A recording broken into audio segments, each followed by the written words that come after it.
छलीपुरा की भोली की कहानी। छलीपुरा की भोली सी भोली। माँ ने जब पैसे के लिए बेटी को दूसरे के हाथों में थमा दिया तब उसने सहन नहीं हुआ। लंबे समय से मैं छलीपुरा की पोस्टिंग अपने आलस के कारण टाल रहा था, लेकिन मैं उसे अधिक समय तक टाल नहीं पाया। शुभम और मैं कॉलेज में एक साथ पढ़ते थे। उसका फॉरेस्ट ऑफिसर हो जाना मेरे लिए बहुत ही फ़ायदेमंद हुआ।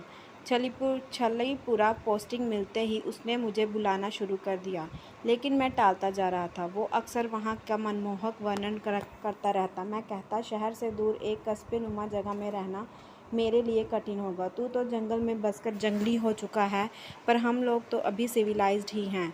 मेरी बात पर वो ठहाके लगाता, एक बार आ तो जा, मैं पूछूंगा फिर। पता चला महाशय वापस जाने का नाम ही नहीं ले रहे। बहुत बार इस विषय में बहस हुई। आखिरकार वो मुझे अपने कुर्तकों के जाल में फंसाकर छलीपुरा ले ही।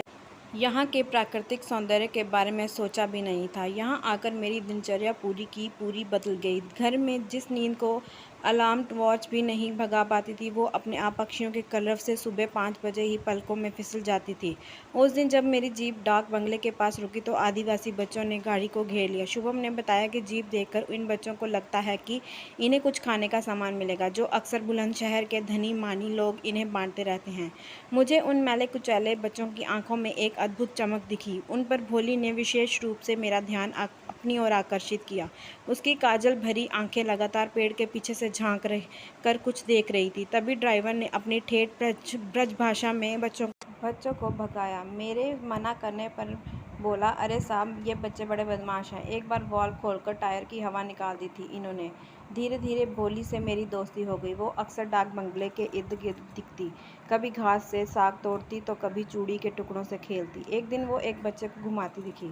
बाद में पता चला कि वो किसी के घर में बच्चे को देखने की नौकरी करती है, पर उस काम के प्रति मैंने उसमें एक गहरी अनिच्छा देखी। वो बच्चे को किसी वस्तु या घास पर रख देती और पास बैठकर पत्थरों से खेलती रहती। बच्चा घुटनों के बल आसपास चलता या गीला होकर चीख चीख कर रोता, पर भोली सुन सी बैठी रहती।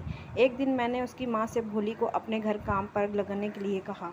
साथ ही ये भी वादा किया कि फालतू समय में उसको पढ़ा भी दिया करूँगा। तो वो सहर्ष मान गई। बोली, बाबू, मैं तो पूरा दिन एक मेम के घर काम करती हूँ। मैंने इसकी सुरक्षा के लिहाज से काम लगा दिया है। अच्छा है, आपके घर रहकर कुछ सीख पढ़ पाएगी। मैंने कई प्रोजेक्ट्स पर काम किया है, कई प्रेजेंटेशन भी दिए, लेकिन छलीपुरा आकर मुझे महसूस हुआ कि मुझे अभी भी कुछ करना बाकी है। यहाँ के बाशिंदों की समस्याएं बहुत थी। कोई दीवार उठवाने के लिए कहता तो कोई बैंक से लोन लेकर जानवर खरीदने की बात कहता, कोई हॉस्पिटल से मुफ्त इलाज करवाना चाहता था। एक दिन तो एक स्त्री मेरे पैर पकड़ कर विनती करने लगी, मैं गणतंत्र दिवस के दिन उसके पति को जेल से मुक्त करवा दूं। मुझे उसके भोलेपन और अपनी प्रतिष्ठा पर गर्व हुआ। मैंने उसे ढाढ़स बांधते हुए पूछा कि तुम्हारे पति को कारावास की सज़ा क्यों हुई? वो बोली, एक दिन शराब के पैसे न मिलने पर उसने एकमात्र बेटे को पत्थरों से पटक कर मार दिया। इसलिए मुझे अपने पैरों के नीचे की ज़मीन खिसकती हुई न महसूस हुई। ऐसे हैवान की मुक्ति के लिए व्याकुल पत्नी की ओर देख मैं नहीं पाया।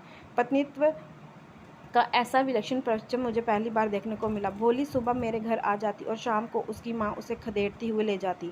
मैं सोचता, कहीं भोली की माँ सौतेली तो नहीं, क्योंकि माँ इतनी भी कठोर ना हो। माँ बेटी के बीच प्यार के कोमल तंतु तो होते ही हैं। जो भी हो, भोली के आने से मेरे घर का वातावरण खुशनुमा हो गया था। वो जितनी कार्यकुशल थी उतनी ही बुद्धिमान भी थी।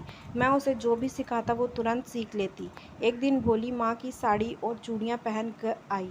आगे की कहानी कृपया अगली वीडियो में सुनें।